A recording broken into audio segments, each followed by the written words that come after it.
Today on What's Next. Now that I've been able to actually spread my wings and explore the world, it's beyond anything I could ever imagine. It's going to be in Iowa and it's going to be in Des Moines, and we're very excited. You have to be curious about yourself and curious about others in order to really activate purpose.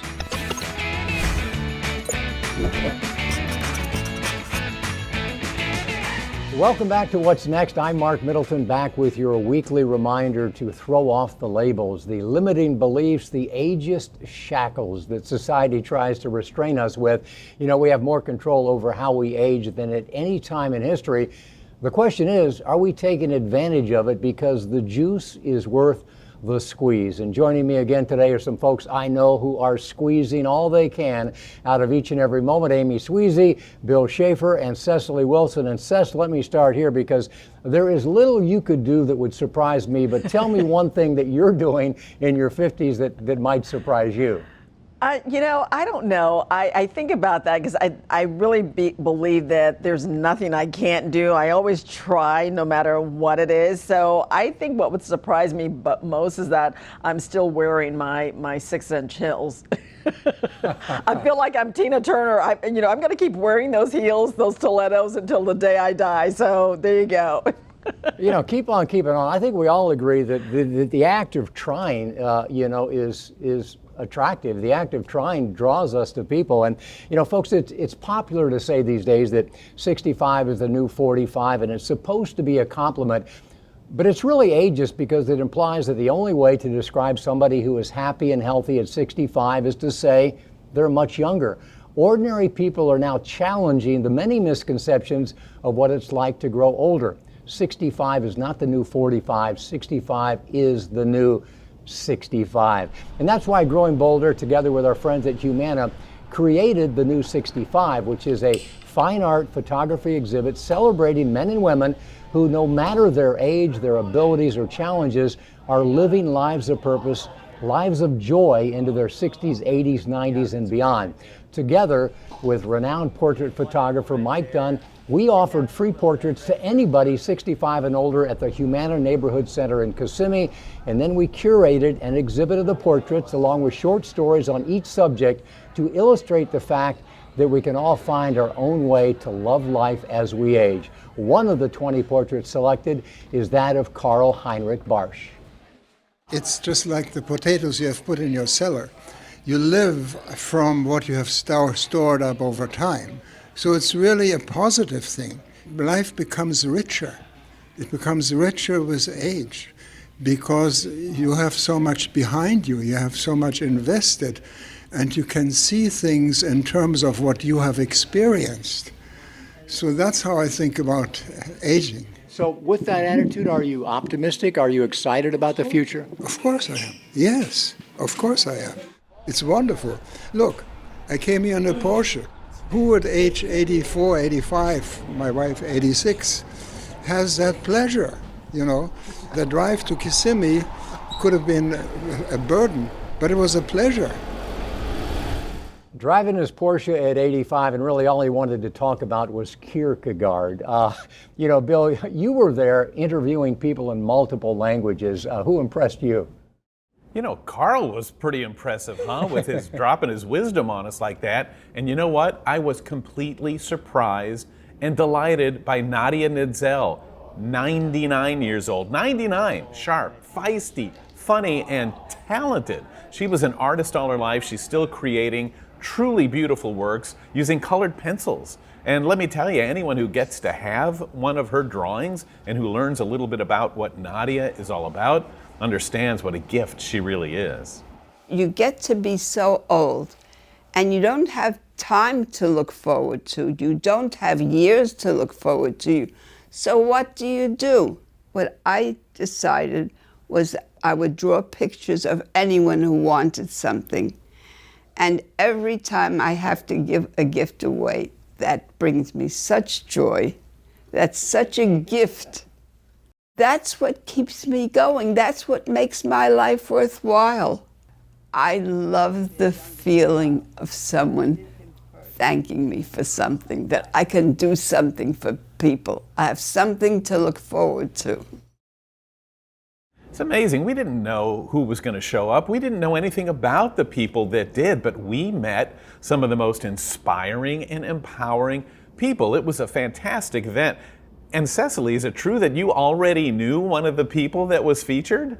Yes, I do, and I love her dearly. Beverly Marshall Looney was a successful business executive and a demanding position when she suffered several serious health setbacks, and determined to not just survive, but to thrive in the face of potentially overwhelming challenges, she began working out and totally transformed her lifestyle.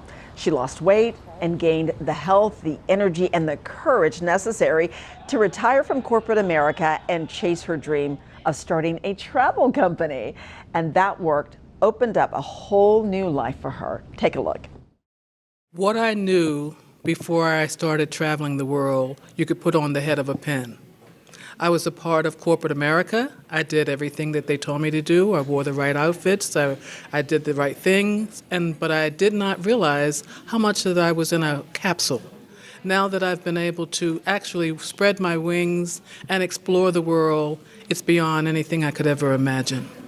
There's never a time that I see a movie now that I don't see something in it like, oh, I saw that, or I was there, because I've immersed myself. My whole program is Where in the World is Bev, because I want to see as much of the world as I can while I'm still healthy and while I can still enjoy it and get such a joy out of the experience. You know, guys, I think one of the things that I took from watching all of these is just how, we're smashing stereotypes, right? I mean, look at the diversity, look how everyone is from a different walk of life, and yet they're all living their life at 65 and beyond with passion and purpose. It's very, very inspiring. Yeah. The thing that I got most excited about it is we did have former executives like Beverly Marshall Looney. In truth, there was a guy who is homeless, who shows up every day at the Humana Neighborhood Center to socialize and to take their classes. The point that we were trying to make is that, yeah, life is difficult, but everybody, no matter their station in life, no matter the challenges they have the ability to extract joy, to smile, to love, to engage. And that's really what the new 65 is all about, just the understanding that you don't have to be a rock star, a superstar, a fitness freak. You just have to take a breath and enjoy life, and we can all do that.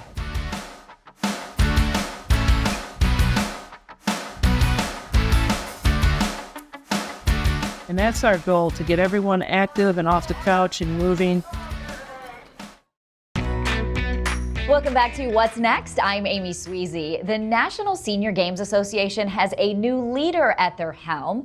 Sue Hlavacek was recently named the new president and CEO after serving in that role on an interim basis. Now, she's actually the one that led the National Senior Games into their highly successful competition in Pittsburgh in July of 2023. Hlavacek has a strong sports leadership track record. She was the AD at Notre Dame College and a two-time National Athletic Director of the Year. She was also quite the athlete herself, a member of her high school's Hall of Fame and the first ever woman inducted into Cleveland State University's Hall of Fame. She also played with the Philadelphia Fox in the first women's professional basketball league. Now, Sue joined Mark after her announcement as the new head of the NSGA and shared her thoughts about the upcoming 2025 games in Des Moines, Iowa, and also the future for the organization. It's going to be in Iowa and it's going to be in Des Moines. And some of the pluses about the city is the people are phenomenal. They're excited and they want us there, and it's easy to get around. Traveling around the city is a huge plus for our athletes. The venues, the airports, the restaurants, they're all within a 15 to 20-minute drive. So the city is ready to wrap their arms around us, and we're already in the planning process with them, so we're excited. I think we have a lot of opportunity to really expand our vision and mission with the organization. I think, the initiatives of adding different sports, more sports, creating a stronger health and well-being program. There's just so many initiatives that I think it's unlimited possibilities that we can really grow this organization into something bigger and stronger and get more senior athletes participating in our event. And that's our goal, to get everyone active and off the couch and moving.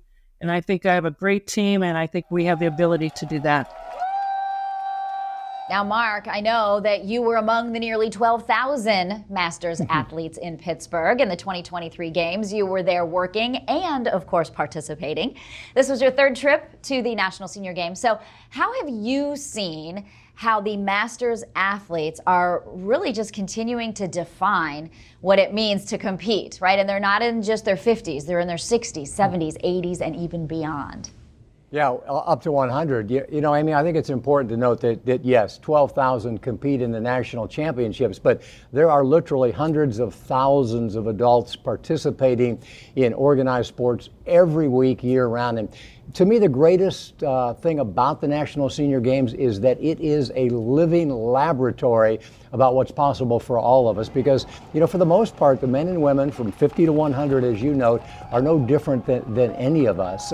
And what they gain from participation, the strength, the balance, the friendship, the encouragement, not only keeps them going, but it helps them bounce back from the kind of setbacks that can totally derail others. To me, the National Senior Games, Amy, is not a sports competition. It's a grassroots health and well-being initiative, something we should all try to get involved with. Purpose is always larger than yourself.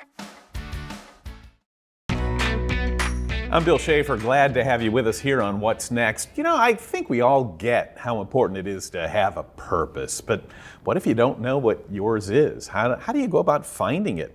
Well, Richard Leiter has spent decades researching and writing about purpose. He helps people find theirs. Forbes named him one of the top 5 most respected at it in the world. He's an internationally known best-selling author. He's written 11 books. His latest is, What Do You Want to Be When You Grow Old? The Path to Purposeful Aging. Well, here's how he explained why purpose makes such a difference. Purpose is a path, which is a mindset, and it's a practice. And the practice that I share with people is just 2 words, and the words are grow and give. So what I advise folks to do is to take a little Post-it out and write the words grow and give and put that on your mirror. And tomorrow morning, when you wake up, ask yourself, how am I going to grow and give today? And at the end of the day, before you go to bed, look at that same Post-it on your mirror and say, how did I do today? Did I grow? Did I give?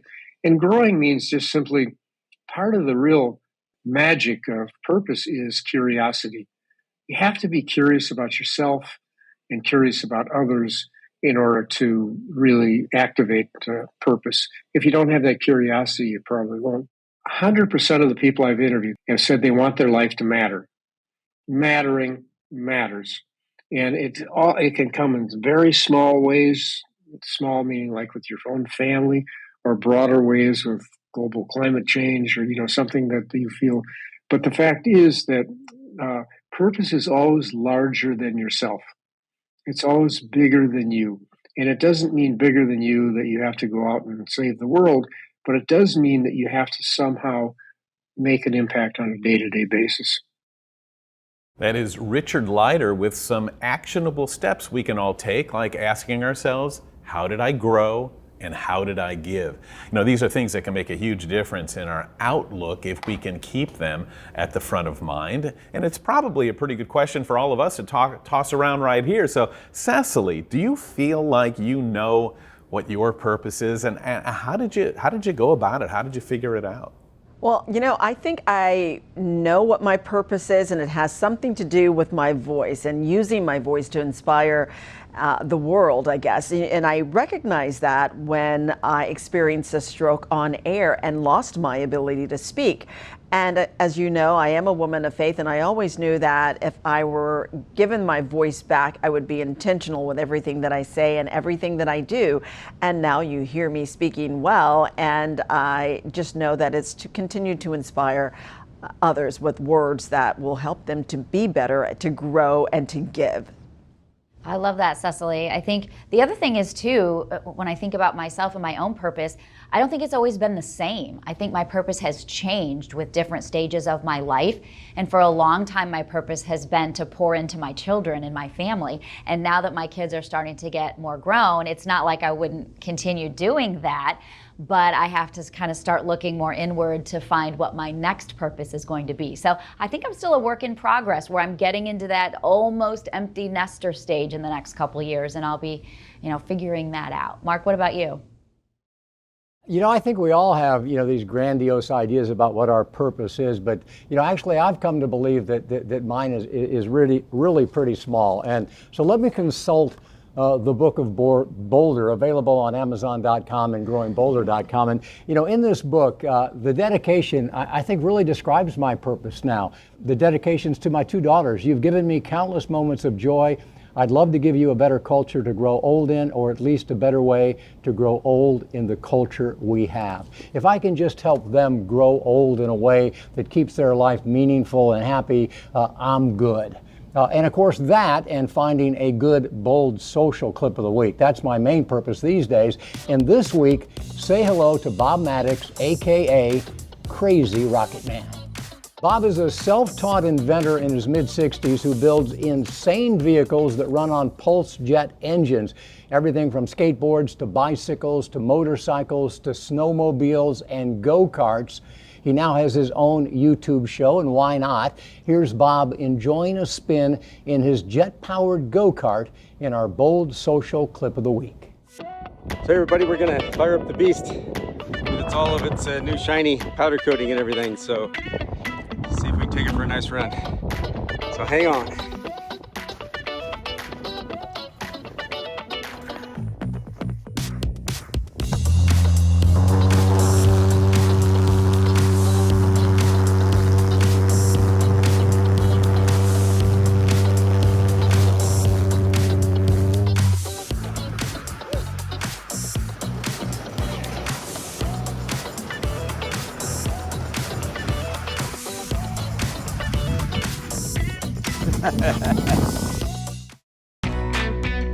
Welcome back to What's Next. I'm Cecily Wilson. Could you use a little more inspiration in your day?